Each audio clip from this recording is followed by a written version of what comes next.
Here's a topic that we haven't crossed in a while: age discrimination at work.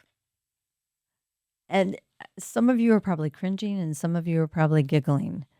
Um, it's something that's actually coming up more and more and more. I received a phone call the other day from a group that said, "Well, we're ready to talk about retirement." And I said, "Oh, okay. What does that mean?" Well, it's just so obvious he's just not performing nearly like he used to. And come on, Pandy, he's going to be 65 in March. It's time for him to retire. And if you've if you've got somebody talking like that, you just want to squeeze them, because yes, I understand their concern and I understand that the intent is all well and good, but that just reminds me that we just don't talk about people's age and the protections available based on age. So let's just jump in, because this is important. And again, this doesn't hurt to add as a conversation with your supervisors in management meetings every so often, because we've all got somebody over 40 years old working in our workplace. The Age Discrimination in Employment Act actually was first initiated in 1967, and it was created for all the right reasons. Congress wanted older individuals at the time, 40 to 65, to have some sense of dignity and not to be treated differently. They wanted them to have the same opportunities. And that made complete sense, because back then in 67, people still got pensions. They still had nice little retirements. They were still giving out gold watches. So people just didn't think about working past 65. It was just kind of an understood thing. Of course, our lifespan was different back then, too. But then in 1970, that age, that cap of 65 actually changed to 70. So now our protected class was considered 45 to 70 under ADEA. But today, since 1986, the cap has been removed, meaning if you have an employee that's 81 years old in your company, he or she can continue working as long as they're meeting the needs of the business and the position they were hired for, or the position that you have them in. We cannot, as employers or companies, start targeting or prepping individuals to say, think it's time. Don't you have retirement plans? And unfortunately, some of our younger generations that are coming up have just not been taught, and they get uncomfortable working with older workers. So, this is for all of us to be reminded that ADEA is very much alive. And it actually comes in to play for almost everything having to do with employment, hiring and recruitment. You cannot turn someone away or use it as a bias that they are 20 or 30 years older than any of the other applicants. In fact, in some cases, I would think you would want that because of the experience. But if you go into almost any public place of employment now, you are going to see much older workers in the workplace, simply because economically they have no choice. They have to apply for jobs, they have to get back into the workforce. So please understand, discrimination starts at the hiring and recruiting stage. In fact, the article that I'm referring actually talked about postings, job advertisements, and how you have to word them as a reminder to say you can't use keywords that refer to younger workers versus our older workers. But then, of course, laying off or firing, forcing retirement, you absolutely have to be extremely careful with that. In fact, ADEA will actually require, for those of you who aren't real familiar, if you're going to lay off two or more individuals and they're over 40 years of age, you have to provide them with a list of legally, you have to provide them. Yes, I'm telling you, you have to provide them with a list of everyone who wasn't selected. so that they on their own can somehow, review and determine, am I being discriminated against? And I'm certain that some of you aren't doing that. How about promotions and demotions? If you're going to deny a promotion because you don't think that somebody's going to be there long enough to work in that role, or you don't think that they're going to um, be as animated or excited or as passionate about the job just because of their age, you're discriminating against them. The compensation benefits, it's amazing how many people will look at me and go, "Oh gosh, he doesn't need a raise. He's making plenty of money for his age. How's he going to spend all this money?" I'm like, just where do you come up with these comments? You can't do that. Or excuse me, you shouldn't do that. You can do anything you want, but is it legal? No. How about job assignments and training? It's illegal to prevent somebody from getting additional training just because, again, you don't feel that the investment would be well spent. Well, I don't think, I have no guarantee that he's going to be here in 2 years. Well, you don't have any guarantee that the 20 or 30-year-old that you're going to train is going to be here in 2 years. So the reality is you treat everybody the same. Now, ADA does give companies a few little loopholes, but I offer these only as just fact. I'm not telling any of you that you need to run out and make sure that you can apply some of your jobs or your business to this.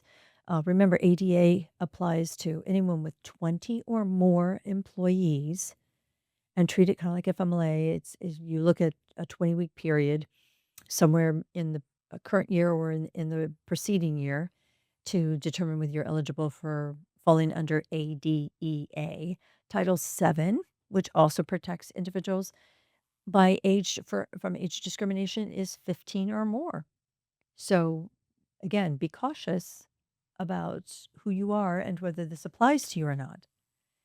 But ADEA does offer the bona fide occupational qualification, and the BFOQ is based on whether the age limit must be reasonably necessary to the essence of the employer's business, or the employer must have a factual basis to believe either that all or substantially all individuals over the age limit would be unable to perform job duties safely and efficiently, or that if it's impossible or highly impractical to deal with older employees on an individualized basis.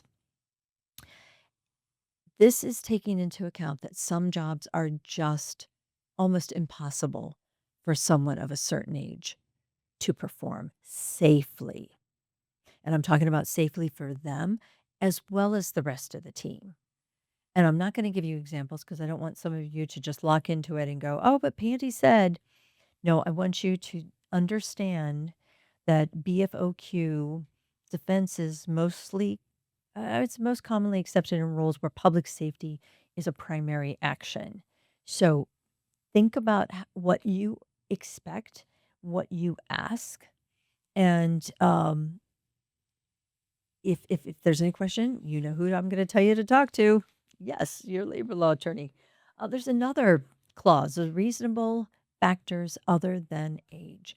And what we're looking for here to evaluate a defense using RFOA is the EEOC and courts want to consider the extent to which the factor relates to the employee's stated business purpose, whether the employer defined the factor accurately and applied it fairly to all employees, whether supervisors received clear guidance and training on applying the factor while avoiding age based stereotypes, to extent to which the employer limited supervisors' discretion for subjective assessments. Oh, that one's interesting. Did you caught that one, right? The supervisors don't get to, yeah. Whether the employer assessed potential adverse impact on older workers, and I would definitely make sure that is well researched and documented, and the degree of harm to older workers, and whether the employer took steps to reduce that harm. Basically, for that one, you've got to make sure that you've done your homework. You cannot just come up with a couple of reasons. And the last possible loophole for you is a bona fide seniority system. And I think I see these a little bit more often than I do others. Um, it's unlawful for employers to observe the terms of a bona fide seniority system that's not intended to evade the purpose of this intent of the ADA clause. So for a bona fide seniority system, you must meet the criteria of the employee's length of service as the primary criterion for allocating employment opportunities and benefits, have essential terms and conditions communicated to all affected employees, and be applied uniformly to all employees regardless of age. I I I think, and again, I wanna give you an example of that one, but I'm gonna refrain. I think that one would be the most easiest to put through because if you're hiring people, telling them flat out, "Look, we will hire you today. This is not a contract. It's at will, but understand that by a certain age, it will be very possible that you will not be able to perform your duties. We understand that. We want you to be prepared to understand that. It's open dialogue, but it certainly is not dialogue that I would recommend anyone exercising without the guidance of your labor law attorney. Also, understand too that this requires just as much documentation as anything else under the EEOC. And I have heard organizations wanting to claim undue hardship. We can't accommodate somebody in their 80s because it's just too hard. They just don't move fast enough or they're not interested in the job. They don't come to our activities. They just come to work and they do what we ask them to do and they're just not long term. And I we did a podcast on undue hardship for ADA. I would tell you right now that undue hardship under ADEA is just as difficult and maybe even, well, it may be even more personal. And I just would hate for you to get into a situation where you you do something like this to an employee, and then you've got all your employees looking at you and saying, "Oh, okay, well, I'm going to be that age in 3 or 4 years. You're going to do the same thing to me." You see, all this comes down to what's in the best interest of the company. And if you truly believe that someone is out aging their ability to do the job safely, to do the job correctly, or to meet the needs of the business, then okay. But do it with dignity and respect. And if you've got your documentation in order, if you have good reason to believe that there does need to be an alternative decision, then again, talk to a good consultant. And I mean a good consultant, or talk to your labor law attorney. Walk it through and see what scenarios are available to you. ADEA. You heard it right here. Thanks for coming. And again, thank you so much for the new listeners. I really, really appreciate it. We love you all. And again, the show is yours right here at the Human Resource.